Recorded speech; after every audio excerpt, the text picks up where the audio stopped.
시편 135편 기자는 우리가 받은 복을 크게 세 가지가 있다고 말하죠. 하나는 우리가 하나님을 믿는 것, 또 하나는 우리가 주님의 집에 거하는 것, 그리고 하나님을 예배하고 있다는 것. 이것이 우리가 받은 복이라는 것이죠. 그렇게 하나님의 복을 받은 사람들에게 이 시편 기자가 권하는 것이 하나님을 찬양하라는 것입니다. 이스라엘 백성들은 이 출애굽한 이 사건, 이것으로 말미암아 하나님이 살아 계시다는 것을 믿었습니다. 그들이 어떤 처지와 형편 가운데 있든지 그들이 다시 살아계신 하나님 앞에 엎드렸던 분명한 이유, 이 놀라운 이 출애굽 사건에 이 구원 사건이 있었기 때문에 그들은 살아계신 하나님을 분명하게 붙잡고 살았습니다. 그들은 어떤 처지와 형편에도 이 증거가 있었기 때문에 다른 증거가 필요 없었던 거죠. 이스라엘 백성들에게 이 출애굽 사건이라고 하는 부인할 수 없는 살아계신 하나님에 대한 간증이 있었다면, 오늘날 예수를 믿는 저와 여러분에게는 예수님의 십자가와 부활 사건이 부인할 수 없는 살아계신 하나님의 증거인 것이죠. 문제는 하나님이 살아계시다는 너무나도 분명한 증거가 있음에도 불구하고 여전히 세상을 살아가는 동안에 확신이 없이 살아가는 그리스도인들이 많다는 겁니다. 이유는 하나님을 섬긴다고 하지만 하나님을 우상 섬기듯이 섬기는 겁니다. 그러니까 하나님을 예배하러 나와요. 근데 그 예배하러 나오는 것조차도 복받기 원하고, 또 내가 원하는 것을 하나님이 이루어 주시기 원하고, 그렇게 하나님을 예배하다가 또 삶의 현장으로 돌아가서 내가 원하는 복, 내가 원하는 것이 이루어지지 않으면 하나님 떠나가고, 자신이 바란 대로 되지 않으면 또 다른 신 찾아가고. 사랑하는 성도 여러분, 하나님은 살아계신 하나님이십니다. 그렇기 때문에 살아계시다는 건 하나님을 믿는다고 말할 때 그 살아계신 하나님과 분명한 교제가 일어난다는 겁니다. 하나님은 정말 살아계신 하나님이시고 우리의 인생을 구체적으로 인도하시고, 또 우리는 매 순간 하나님의 인도하심에 순종하면서 삶을 살아갈 때, 그렇게 하나님을 믿어야 하나님을 진짜 믿는 것입니다. 여러분, 저와 여러분이 하나님을 예배합니다. 그런데 그 하나님을 예배할 때 한 주간의 삶이 하나님과 전혀 상관없는 삶을 살았어요. 내가 원하는 무언가를 이루기 위해 살았어요. 그렇게 살다가 하나님을 예배하는 것과 하나님께 철저히 순종하고 하나님과 동행하는 가운데 하나님을 예배한다면, 여러분, 그 예배는 분명히 다릅니다. 내 생각과 내 계획과 내 뜻대로 살다가 하나님께 드리는 예배와 어찌되었든 하나님의 인도하심에 철저하게 순종하며 하나님과 동행하며 살다가 하나님 앞에 나와 드리는 예배는 여러분 다를 수밖에 없습니다. 그 예배를 하나님은 얼마나 기쁘시게 받으시겠습니까? 예수님은 우리에게 놀라운 약속의 말씀을 주셨습니다. 요한복음 7장 38절을 보면, 나를 믿는 자는 성경의 이름과 같이 그 배에서 생수의 강이 흘러나오리라. 여러분, 다 아멘이시죠? 그런데 예수님을 믿지만 이 말씀이 안 믿어지는 거예요. 예수를 믿는데도 나에게서는 생수의 강이 흘러나오지가 않는 거죠. 그래서 하나님의 말씀을 신뢰하지 못하는 그런 안타까운 일이 생기는 겁니다.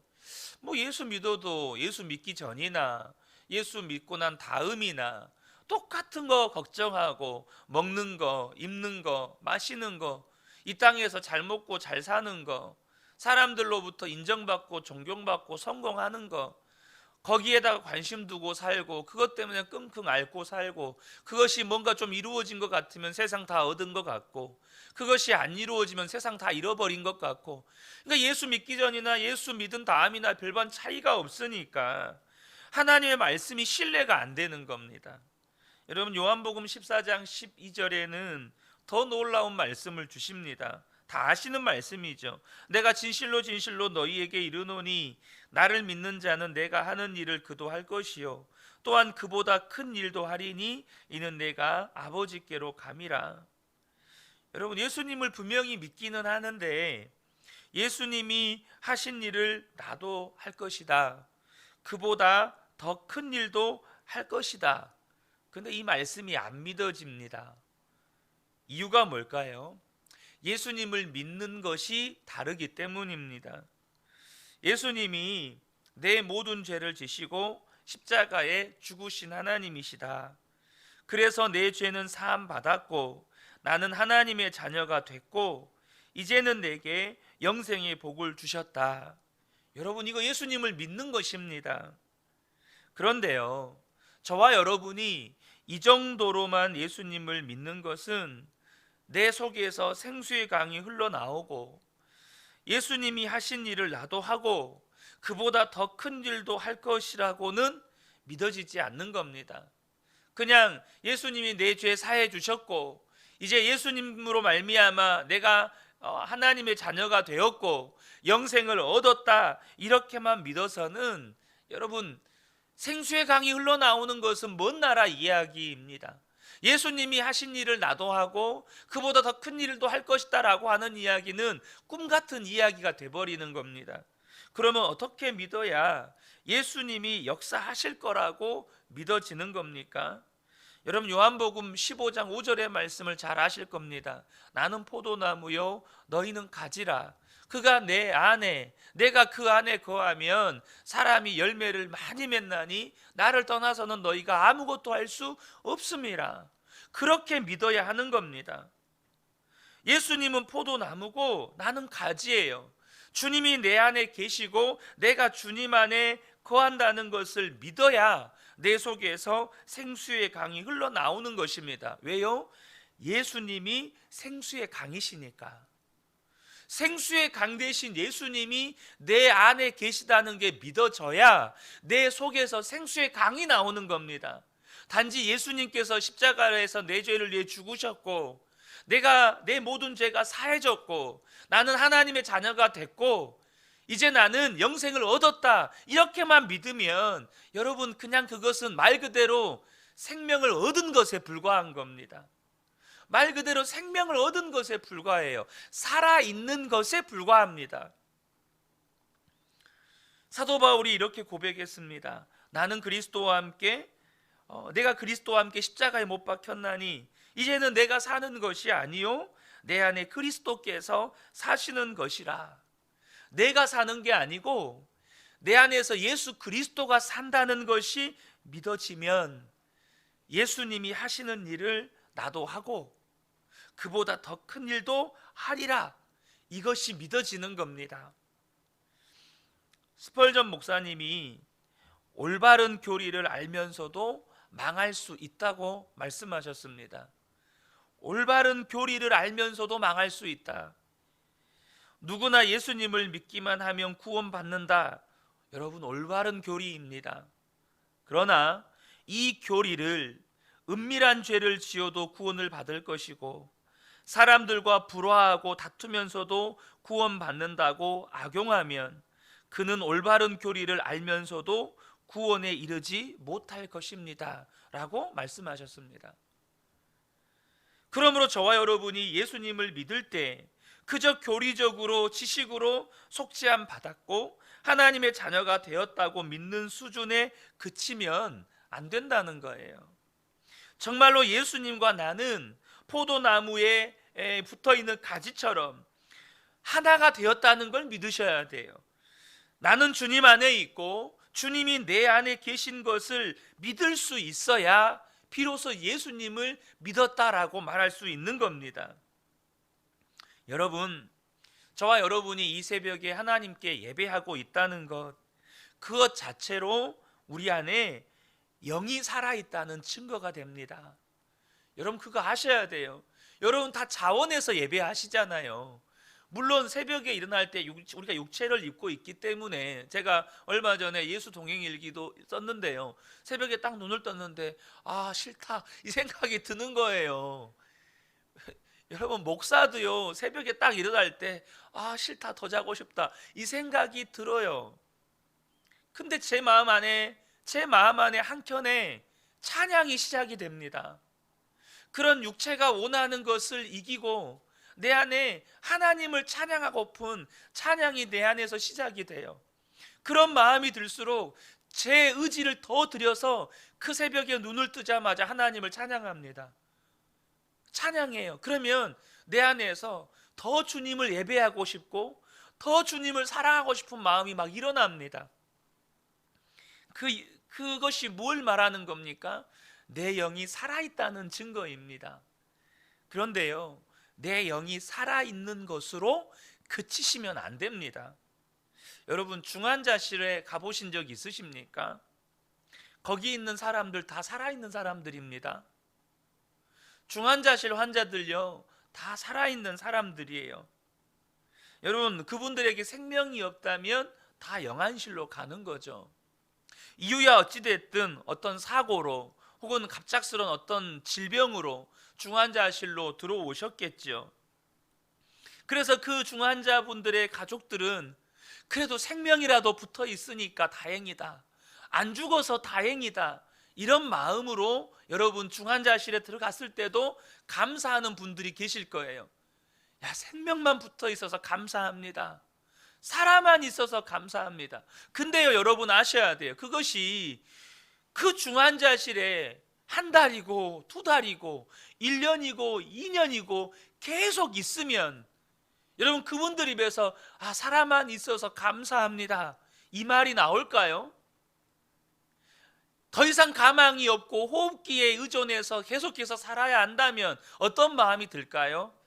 이렇게 살 바에는 차라리 장기 기증하고 그냥 묻는 것이 낫겠다, 그냥 이렇게 살 바에는 차라리 보내주는 게 낫겠다, 이런 마음 안 들겠습니까? 여러분 중환자실에 있는 것만으로도 천만 다행일 수 있죠. 하지만 중환자실에서 계속 살고 싶은 사람이 누가 있을까요?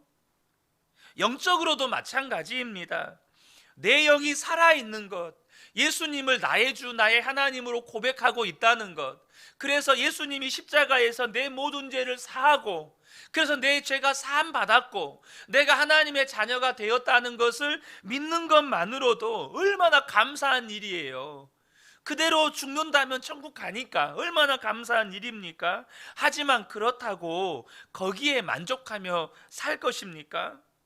거기에 만족한다면 중환자실에 누워있는 환자와 똑같은 상태로, 영적으로는 그것과 똑같은 상태로 살아가기를 원하는 것입니다.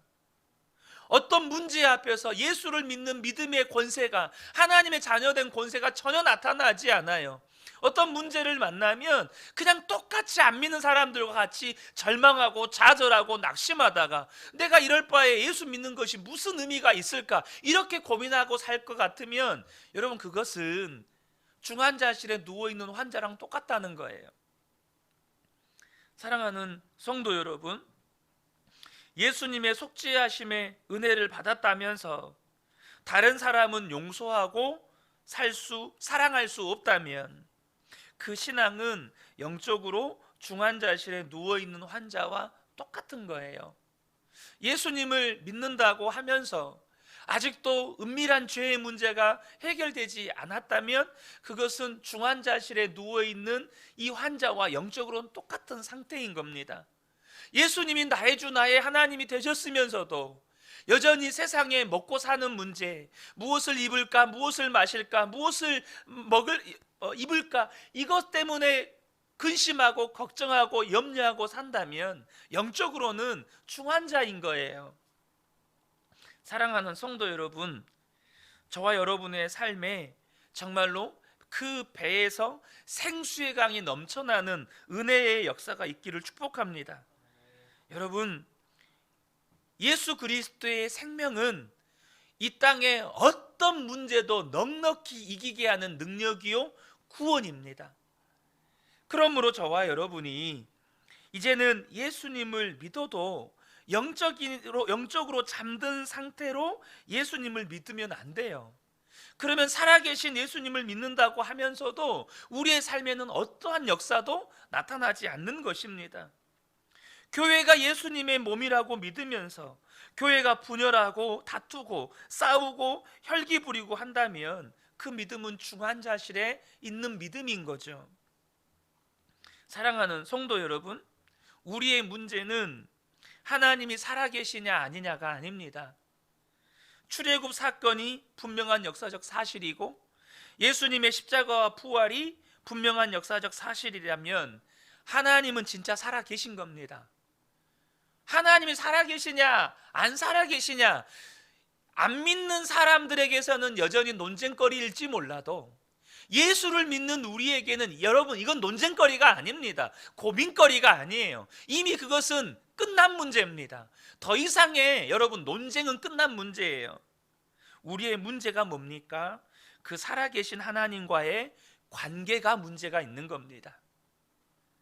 살아계신 하나님은 믿는데 살아계신 하나님과 동행하지 않으면 우리의 삶은 세상 사람들이 볼 때 조롱하는 삶처럼 되어버리고 마는 것입니다. 여러분, 여기에 우리나라 대통령, 문재인 대통령이 대통령이 아니라고 생각하는 분 어디 계십니까? 아무도 안 계시잖아요. 다 그분이 우리나라 대통령이라고 믿어요. 하지만 그분과 인격적인 교제가 없기 때문에 대통령의 측근으로서 누릴 수 있는 혹은 발휘할 수 있는 권한이 우리에게는 없는 거예요. 그죠? 매일 출근해서 그분과 업무의 이야기를 나누고 뭔가 교제를 하고 그러면서 국가의 어떤 실제적인 어떤 법적인 어떤 행정적인 어떤 이런 것들의 권한을 행사할 수 있는 건 대통령과 실제적으로 인격적인 관계 가운데 있는 사람들이에요.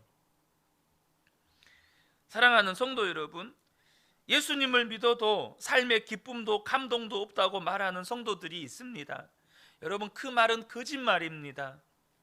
그 말은 예수님을 믿지만 실제로 예수님과 동행하고 있지 못합니다 라는 말일 뿐입니다.